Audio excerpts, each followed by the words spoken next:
in my mind, what friends from Ireland are bringing to this project represents the very best of what Ireland has brought to Kenya in the last 100 years, and the very best of what Ireland wants to share with Kenya in the future.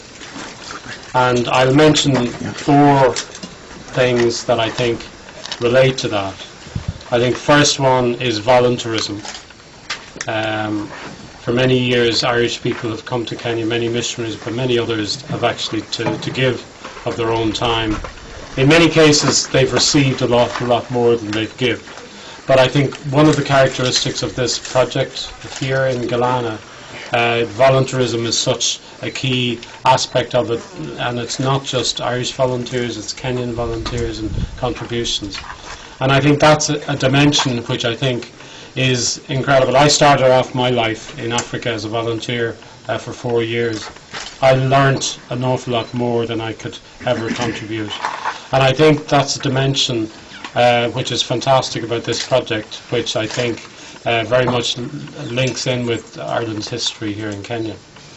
The second thing I'd like to highlight is contribution to services, and I think very much friends from Ireland are working here trying to improve education, trying to improve basic education, third level education, and again that's in a huge tradition of contribution to this country in education and in health.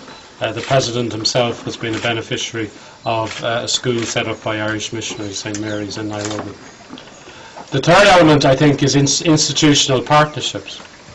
And I'm so pleased to be here because our new embassy is around helping to foster links between key Kenyan institutions and key Irish institutions.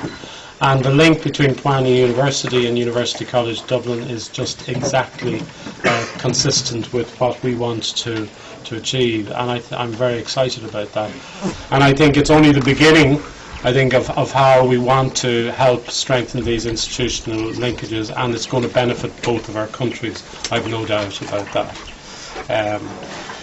And I mean, the final element, what I think is so key and so key to the success of this project is partnership. And what really characterises you have partnership with government institutions, with universities, you have partnerships with the private sector, with committed individuals, with entities, all of whom are represented around the table today. And we all know that the key to success to any programme is the quality of those partnerships.